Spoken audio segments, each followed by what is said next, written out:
श्री राधे श्री राधे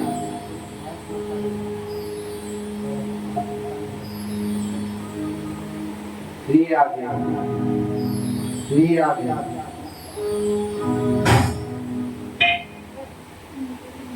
श्री राधे श्री राधे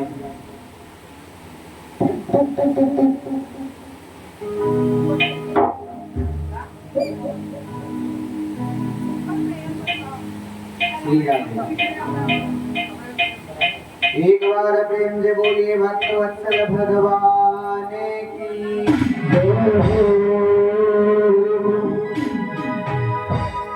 आज भक्तों कथा का अष्टम दिवस है।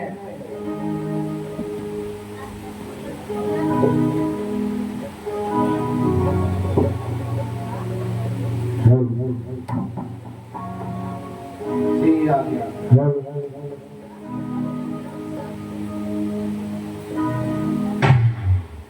श्री राधे श्री राधे।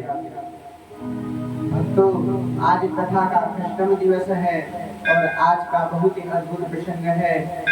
हमारे भगवान हमारे कृष्ण कन्हैया लाला आज कंस का वध कर मथुरा के राज सिंहासन पर अपना राजा बनेंगे और मां रुक्मिणी से विवाह करेंगे। बहुत ही अद्भुत प्रसंग है भक्तों। अभी तक जो भक्तगण कथा पंडाल में नहीं आ पाए हैं उनसे निवेदन है, विनती है, शीघ्र अतिशीघ्र कथा पंडाल में आकर कथा श्रवण कर अपने जीवन को धन्य करें। श्री राधे। आइए प्रत्येक दिवस की तरह आज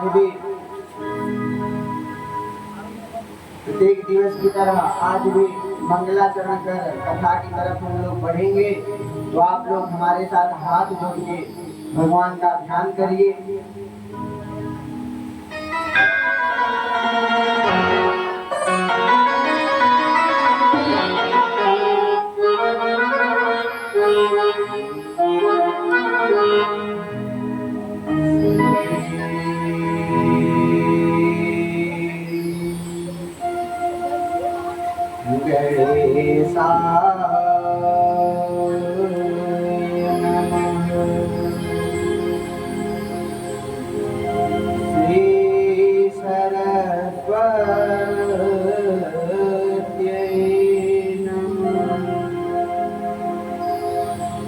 श्रीमद गुरु चरण कमले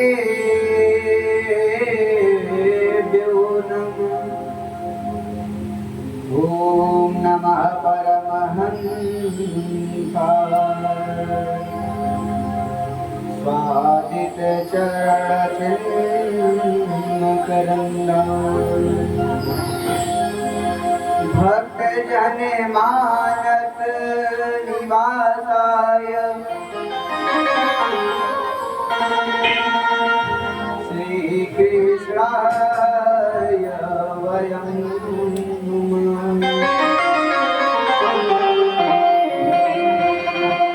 श्री कृष्णाय वयं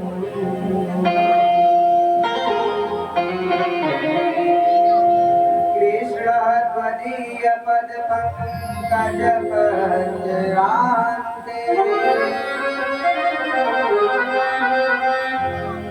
अद्यैवे विशतमानस राजहंस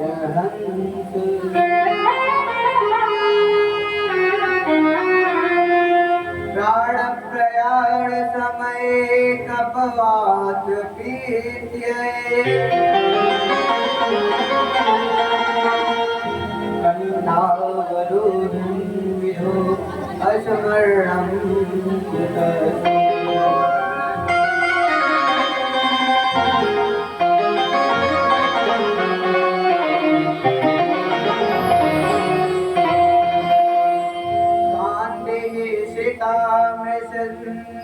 निदित सार देनु यत्र कतो विलसिता मति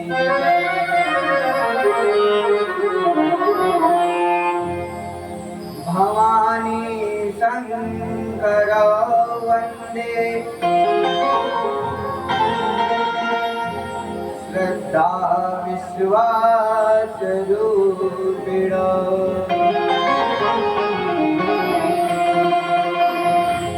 याभ्यां विना न पश्यन्ति सीतास्वान्तस्तमेश्वर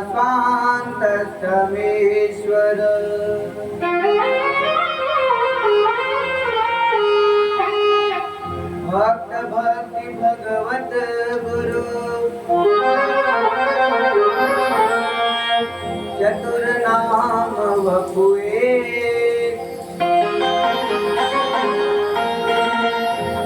इनके पद वंदन किए नासहि विघ्न हरे।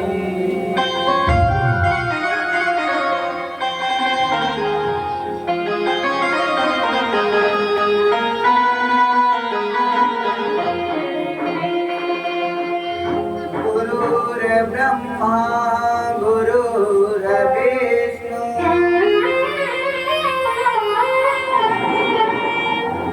गुरुर्साक्षात् परं ब्रह्म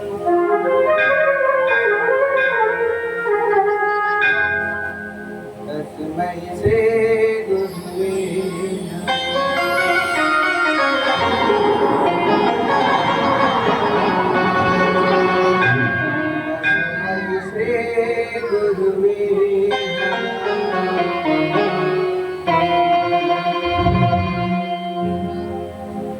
एक बार प्रेम से बोली भक्तवत्सल भगवान की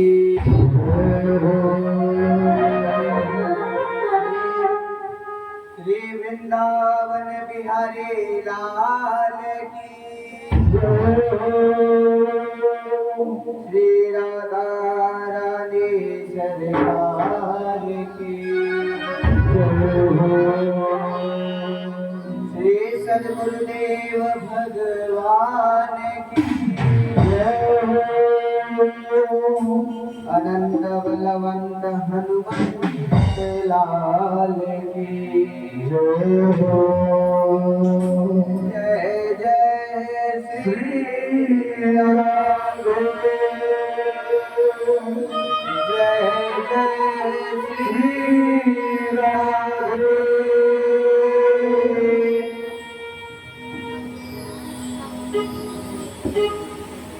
आइए भक्तों, हम लोग आज कथा में प्रवेश करते हैं।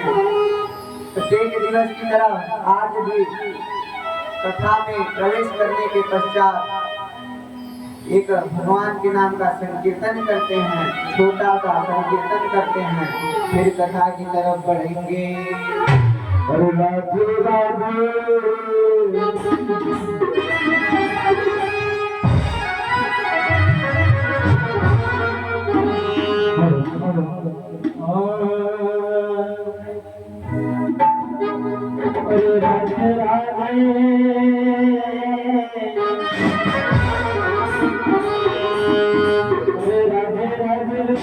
चले जाएंगे मेरी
आइए भक्तों, हम लोग कथा में प्रवेश करते हैं।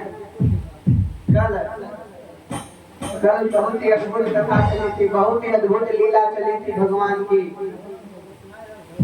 आज भी किसी को नहीं याद होगा कि कल हम लोग कहाँ पर थे। किसी को याद है? कोई विचार किया?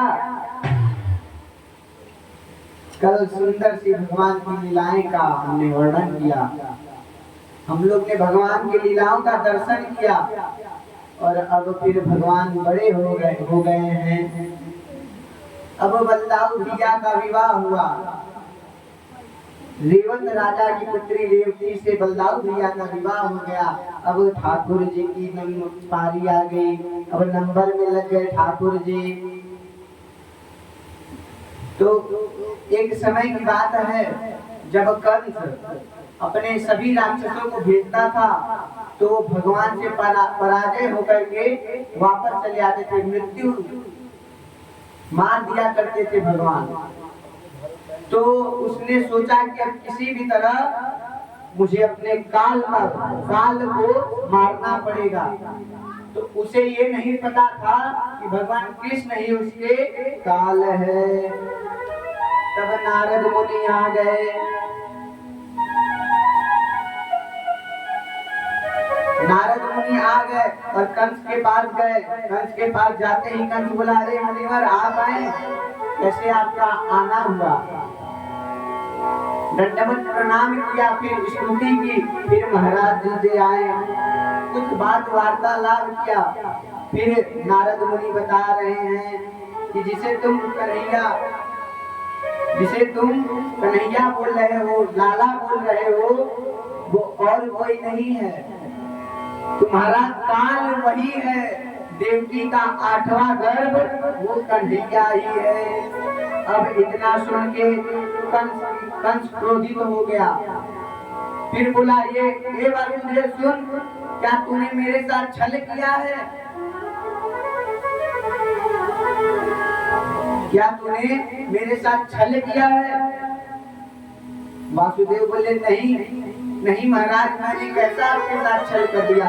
फिर नारद मुनि समझाया कि आप इनको डांट के क्या करेंगे,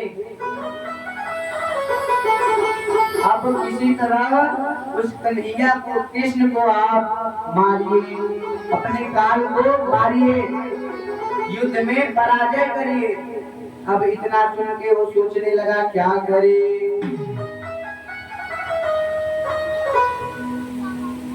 सभी राक्षसों को पारा भेजा।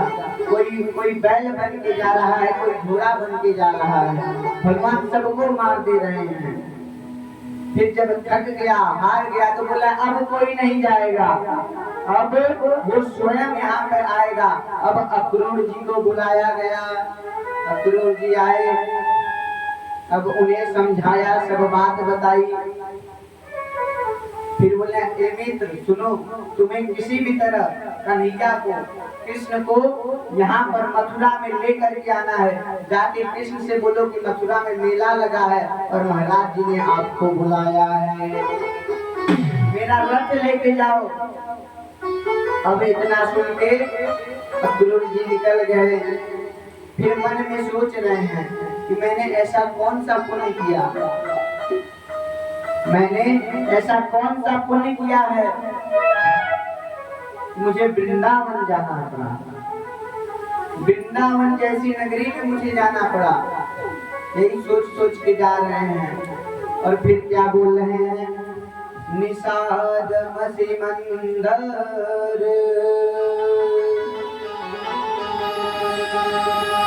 वासुदेव जे घनश्याम।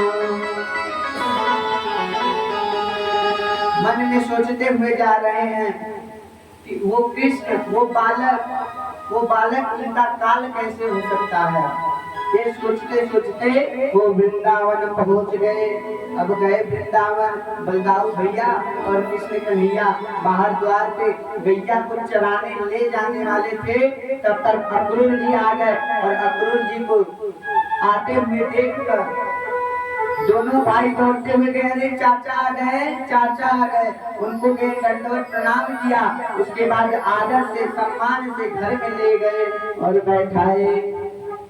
फिर नंद बाबा आए, मैया यशोदा ने उनका स्वागत किया, उन लोगों का स्वागत किए। फिर अक्रूर जी बोल रहे हैं कि हे प्रभु, हे नंद बाबा, कृष्ण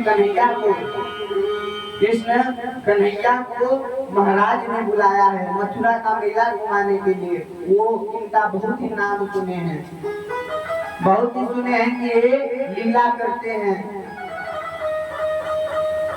फिर भगवान को तो भक्ति सब पता था। अब भगवान से फिर आके बोले कन्हैया चलो, तुमको देखो कंस ने बुलाया है। चाचा क्यों बुलाया है? भगवान बोल रहे हैं चाचा क्यों बुलाया? अब अक्रूर जी बोल रहे हैं प्रभु कन्हैया देखो, मैं सच बता दे रहा हूँ, तुम्हें मारने के लिए वो बुला रहे हैं, तुमसे युद्ध करने के लिए बुला रहे हैं। अब इतना सुन के कन्हैया बोले मामा बुलाए और भांजा न जाए, ऐसा कभी हो सकता है? मैं चलूंगा। ये चाचा सुनो, आप बस ये बोलना महाराज ने मेला के लिए बुलाया है, किसी से ये मत बोलना युद्ध के लिए बुलाया है, वरना कोई नहीं जाने देगा मुझे। अब नंद बाबा से जाके बोल रहे हैं, कन्हैया बोल रहे हैं बाबा मुझे मथुरा का मेला घूमना है, महाराज ने स्वयं बुलाया है, मैं जाऊंगा। नंद बाबा बोले नहीं लाला, तुझे मैं कभी अकेला नहीं छोड़ा, आज भी अकेले नहीं जाने दूंगा मेला में, कहीं खो गया तो, गुम हो गया तो। अब इतना सुन के भगवान बोले बाबा मुझे जाना है। नंद बाबा बोले नहीं। फिर भगवान बोले अच्छा आप भी चलिए। नंद बाबा बोलते हैं चलिए ठीक है, ये तो सही बात है, मैं चलूंगा। अब तैयार हो गए नंद बाबा, बलदाऊ भैया और कन्हैया लाल जाके रथ पे बैठ गए। अब अक्रूर जी रथ लेके चल रहे हैं। उसके बाद रास्ते में जा रहे हैं, वृंदावन की गलियों में जा रहे हैं और नंद बाबा चिल्ला रहे हैं ओ वृंदावन वासियों, किसको मथुरा का मेला घूमना है, चलो मेरे साथ। सबको बुला रहे हैं, सब लोग पीछे पीछे आ रहे हैं। और फिर जब यमुना के किनारे पहुंचे ना भक्तों, अक्रूर जी यमुना के किनारे पहुंचे तो कन्हैया से बोल रहे हैं लाला क्या मैं एक डुबकी मार के आ जाऊं? भगवान बोले हाँ तुरंत। तो अक्रूर जी बोले तुम भी चलो ना, बलदाऊ तुम भी चलो ना। वो बोले नहीं, बाबा ने मना किया है, यमुना जी बहुत गहरी होती है, मैं डूब गया तो।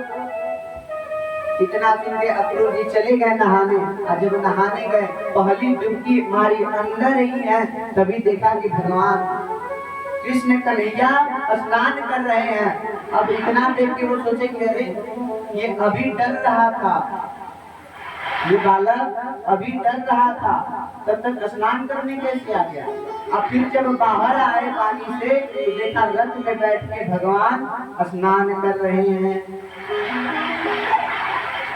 रथ में बैठे हैं, अपने भैया से बात कर रहे हैं। इतना देख के अक्रूर जी समझ गए ये भगवान, ये लाला कोई आम इंसान नहीं है, ये तो हमारे लक्ष्मी नारायण है। एक बार प्रेम से बोले लक्ष्मी नारायण भगवान की जय हो।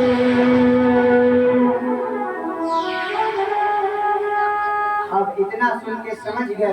पहले तो वो मन में सोचे थे कि ये दोनों बालक कैसे युद्ध करेंगे, उस कंस से, उस पापी से कैसे युद्ध करेंगे, परंतु जब देखे कि स्वयं नारायण आए हैं तो इतना देख के अपना रथ बढ़ा लिए। अब पूरे मथुरा में शोर हो गया, पूरे मथुरा में शोर हो गया कि लाला आ रहा है, कृष्ण कन्हैया आ रहा है, वही आ रहा है जिसे देख के सभी गोपियां मोहित हो जाती हैं। अत्यंत सुंदर जो है, जो सुंदर बालक है वही आ रहा है। अब सब देख रही हैं, सब गोपियां बाहर आ रही हैं। अब जिसकी सास उस बहू को बाहर ना आने देना भक्तों, वो खिड़की खोल के देख रही है, अरे क्या पता मैं भी देख लूं, दर्शन हो जाए प्रभु के। उसके दर्शन हो जाए। सब देख रही है। कभी एक सखी आके एक सखी से पूछती है, ये सखी सुनो, मैंने सुना था लाला आने वाला था, आया है क्या?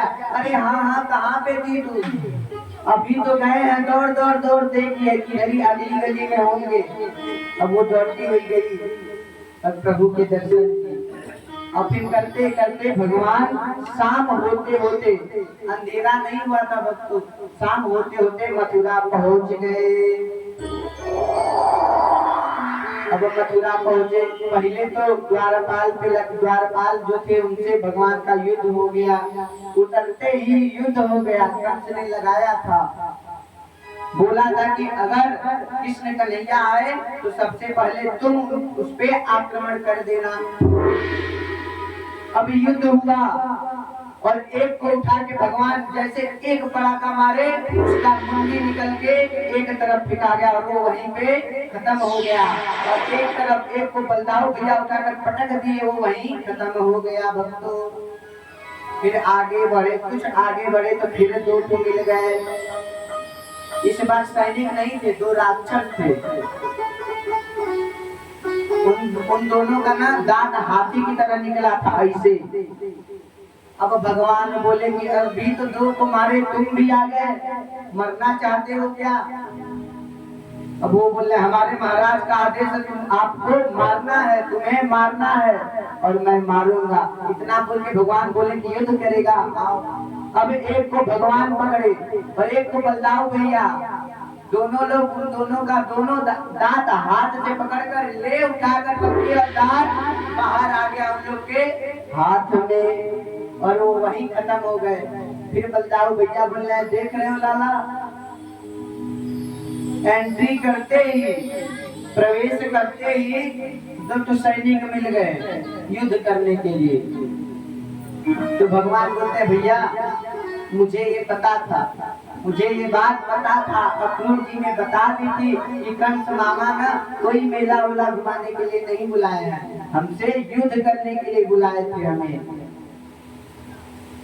और फिर बलदाऊ भैया बोलते कि देख लाला, अब खतरे से खाली नहीं है, अब हम लोग को कोई शस्त्र लेके चलना पड़ेगा। तो लाला बोलते हैं, कन्हैया बोलते हैं, क्या अब यहाँ पे कैसे शस्त्र, क्या शस्त्र ले? तो जो दोनों दांत था ना, अब बलदाऊ भैया दोनों दांत लेके चल दिए। बोले चल लाला, मैंने शस्त्र ले लिया है। अब फिर आगे बढ़े फिर दो तो मिल गए। अब उन दोनों को बस भगवान ने उन दोनों को एक बड़ा का जोर से मारा, एक को मारा और दोनों को लगा और दोनों वहीं गिर के तुरंत खत्म हो गए। अब इतना देख के आगे जो खड़े थे ना, वो सब परेशान हो गए, अरे बाप रे, ये कौन है? ये आम इंसान तो नहीं है, एक पड़ाका में दोनों को खत्म कर दिया। अब वो सब भगे, बोले जान बची तो लाखों पाए, अब ऐसे राजा के हम नहीं रहेंगे, तो और राजा को देख लेंगे। अब वो दोनों भगे, सब भाग गए आगे के। और भगवान फिर जब मेन गेट पे, सभा के गेट पे पहुंचे, तब वहां पे दो थे। अब उनसे युद्ध करते करते उनको मार के अब भगवान जो अंदर हिल रहे हैं, घुस रहे हैं, तभी सभा के सिंहासन पे कंस बैठा था और दौड़ा दौड़ा वो आ रहा है और जैसे भगवान दौड़े दौड़े जा रहे हैं और दोनों लोग जोर से टकरा गए और वहीं कंस नीचे की तरफ और भगवान उसके ऊपर गिरे और वहीं पे कंस की मृत्यु हो गई। एक बार प्रेम से बोले कंस मृत्यु भगवान की। और वहीं पे कंस की मृत्यु हो गई और तुरंत वहीं से भगवान उड़ के डायरेक्ट राज सिंहासन पर बैठ गए। अब कंस की पत्नी आके रोने लगी, प्रभु, वो जानती थी कि ये आम इंसान नहीं, ये भगवान है। तब वो बोल रही है, प्रभु आपने मेरे पति को मार दिया। तो अब भगवान मुझे समझा रहे, अरे मामी, मैंने आपके पति को नहीं, मैंने कंस को मारा है, मैंने उस पापी को मारा है जो प्रजा को जीने नहीं देती थी, और मामा ही तो हमें बुलाए थे युद्ध करने के लिए।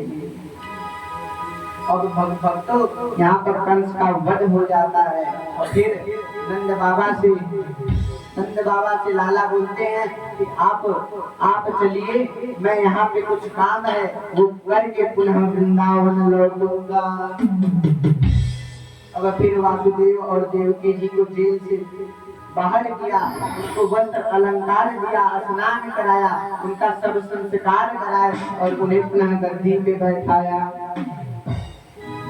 तब वासुदेव जी बोलते हैं, नहीं प्रभु मैं इस गद्दी पे अब नहीं बैठ सकता, अब मेरी उम्र हो गई है, अब इस सिंहासन पे अब मथुरा के राजा आप बनेंगे। और इतना बोले और मथुरा में आदेश करवा दिया कि कल हमारे मथुरा के राज सिंहासन पे नए राजा हमारे कृष्ण का, हमारे लाला का राज्य अभिषेक होगा। अब इतना सुन के अगला दिन हुआ, सभी मथुरा की जनता आई और भगवान का राज्य अभिषेक हो गया। एक बार प्रेम से बोलिए मथुरा महाराज की।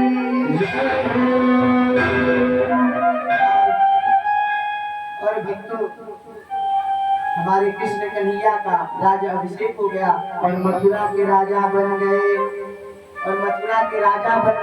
फिर इधर गोपियां मन में सोच रही हैं कि कौन अक्रूर आए थे जो हमारे लाला को लेके चले गए, हमारे लाला को हमसे दूर कर दिए। हमेशा वो सब रोते थी, मेरे लाला अब पता नहीं कब हमें दर्शन देंगे। अक्रूर जी को खूब गाली देती थी, भगवान से बोलते थे, ओ विधाता ये कैसी तेरी लीला है, मेरे लाला को हम लोग से दूर कर दिया। राधा रानी हमेशा रोती रहती थी, अरे कहाँ गए कन्हैया कहाँ गए। ललिता नाम की जो गोपी थी खूब रो रही है, बोल रही है लाला कहाँ गए, तुझे डांटे हुए बहुत दिन हो गए, तुझे डांटने का इच्छा हो रहा है मेरा। बोल रही हैं और सभी गोपियां रो रही हैं और क्या बोल रही हैं, अहो विद्यात स्वयं क्वचित्या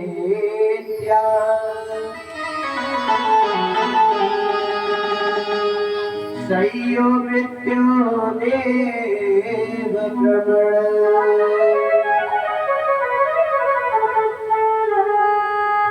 पसापिता तैविन्यो च प्रार्थनम्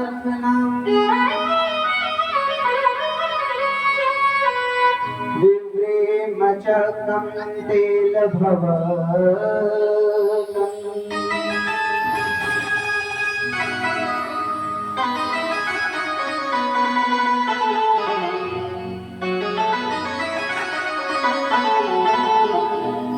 सभी गोपियां बोल रही हैं, रो रही हैं। अक्रूर तो बोले, कहाँ है तू, मेरे लाला को कहाँ तूने ले गया, कहाँ ले जाके छोड़ दिया। भगवान से रो रो के प्रार्थना करें, हे प्रभु मेरे लाला को वापस कर दिया। गोप गोप गोपनी सभी गोपियां रो रही हैं, गोपी विरह कातर आज हाव रो रही हैं सभी गोपियां। और फिर रोते रोते निकल गई, सब भगवान को ढूंढने के लिए निकल गए। वृंदावन की हर गलिया में ढूंढ रही हैं। अब ढूंढते ढूंढते यमुना नदी के तट पर पहुंच गई।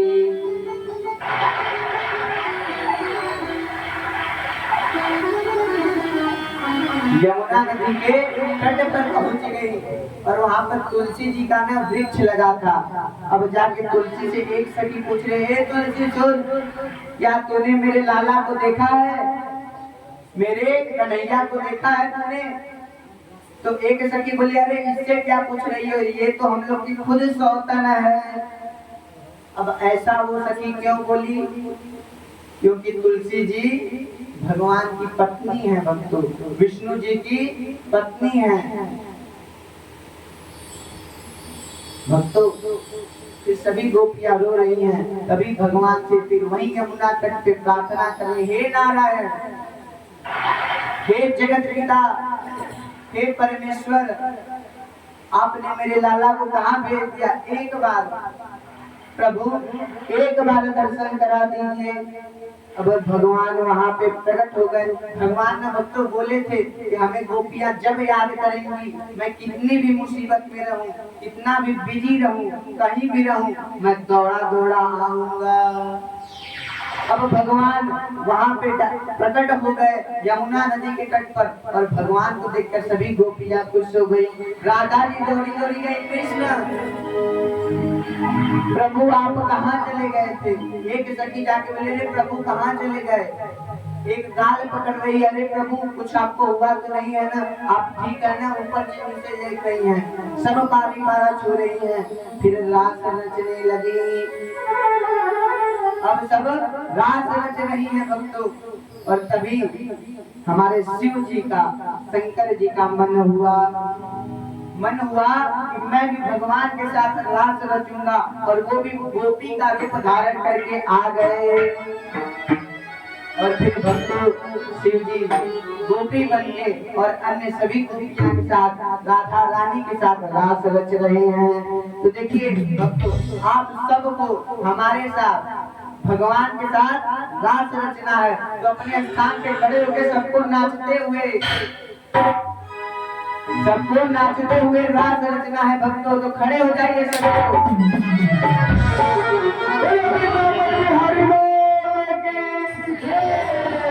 खड़े हो जाइए।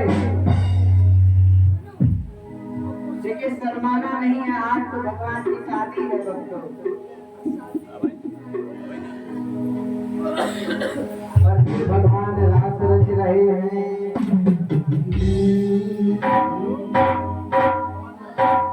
रास जो है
हमें लगता है आप लोग शर्मा रही हैं आज। अरे भगवान के साथ रास रचने का मौका हमेशा नहीं मिलेगा दोस्तों। एक लोग शुरू होइए, सभी लोग हो जाएंगे, छोटे से लेके बड़े तक। अरे भगवान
आप लोग अभी भी शर्मा रही हैं।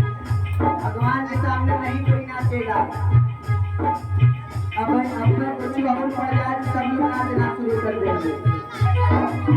आइए देखिए, पारी नाच सभी लोग डांस करिए, सभी लोग नाचिए। भगवान के सामने नाचना बच्चों, और कोई के सामने नहीं।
एक बार प्रेम से बोलिए रास रचैया लाल की।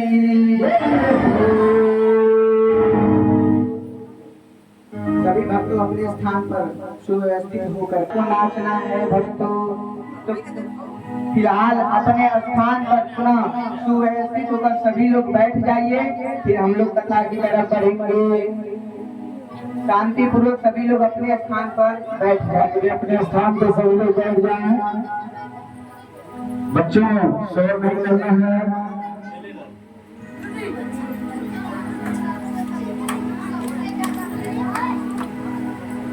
अपने अपने स्थान पर बैठ करके शांत करना है।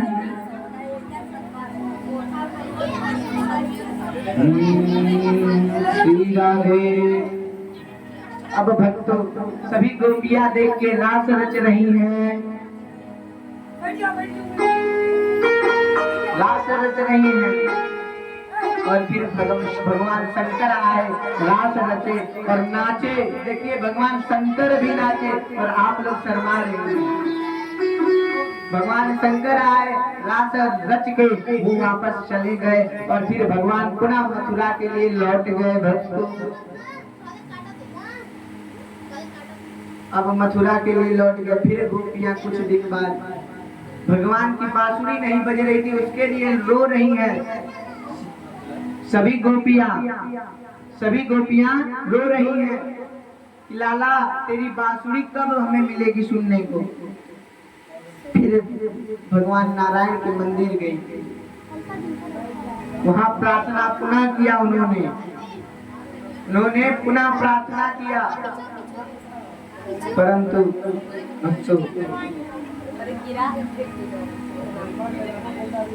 और फिर आके जंगल में वृंदावन के वन में एक तरफ सभी गोपियां बैठी, राधा रानी बैठी और फिर सब सोच रही हैं कि ये सब हम लोग श्रृंगार अब किसके लिए कर रहे हैं। मेरा लाला तो हम लोग से दूर हो गया है भक्तों, अब ये श्रृंगार हम लोग क्यों करें, किसके लिए कर रहे हैं।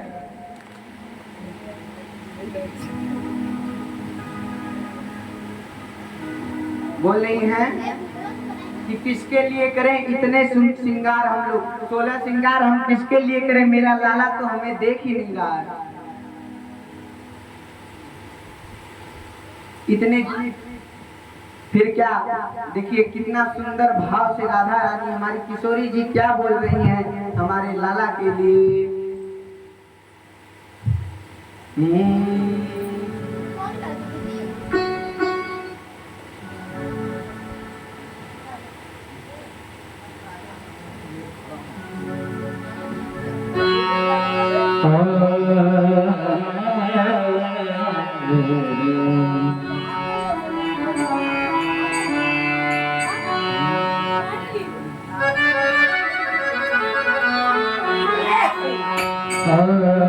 ये चमके दमके फूलवन महके सब कुछ सरकार तुम्हीं से है। अरे सब लोग करके और साथ में ताली बजा के सब लोग गाएंगे कैसे। ये चमके दमके फूलवन महके सब कुछ सरकार तुम्हारे से चाहते दमक फुलाना मामा सब कुछ सरकार तुम्हारे से चमके दमक फुलाना मामा सब कुछ सरकार तुम्हारे से चाहते दमक फुलाना मामा सब कुछ सरकार तुम्हारे से चुम सैया के चरण फूलों के कमल सैया के चरण दिलों में बहा तुम्हारे से फूलों के आनंद सैया के चरण बसिया महार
तेरे प्रीत में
एक बार प्रेम से बोलिए सावरे सरकार की जय हो।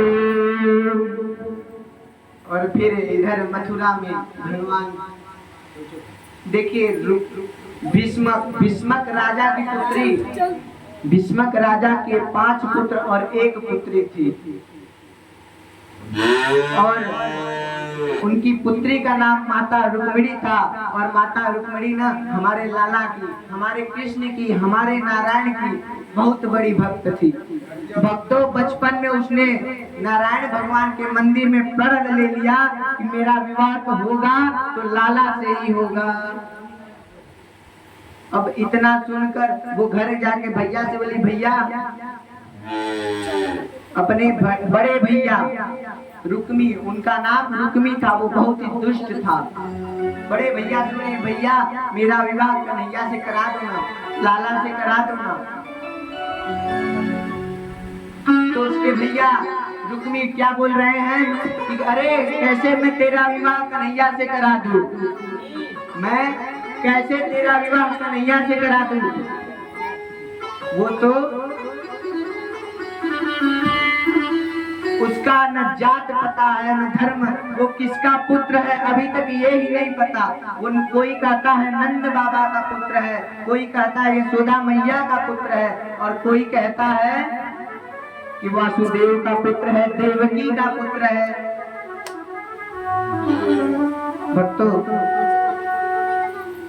अब इतना सुन के रुक्मी अपने भाभी से बोलती है, भाभी भाभी मेरा विवाह कन्हैया से करा दीजिए ना। अब भाभी बोले मैं क्या करूं, जब तेरे भैया को मंजूर नहीं है तो मैं उसमें क्या करूं बता। तो अपने माँ से गई, माँ और भाभी से पूछी तो भाभी ने उनको एक सलाह दिया। क्या सलाह दिया, तू कन्हैया को, लाला को एक पत्र लिख कि मैं आपसे विवाह करना चाहती हूँ। अब रुक्मी पत्र लिखी।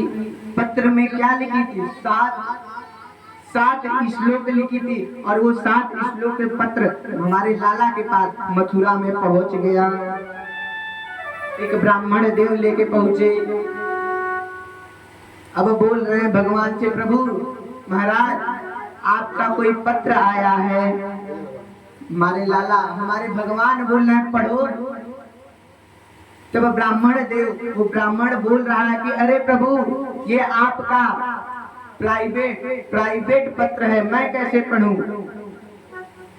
तो भगवान बोले मेरा कोई प्राइवेट नहीं है, मेरा सब लोग जानते हैं, हर एक बात सब लोग जानते हैं। अरे मेरा तो लीलाओं का वर्णन कलयुग में हमारे जैसे मैं व्यास हूं ना, वेद व्यास भगवान है, अनेक व्यास हैं, ऐसे व्यास लोग मेरे सभी लीलाओं का चर्चा करेंगे, कथा करेंगे भक्तों। तो इसमें मेरा प्राइवेट क्या हुआ। तब ब्राह्मण देव ने पढ़ना प्रारंभ किया। 7 श्लोक, उस पत्र में 7 श्लोक लिखे थे, मानो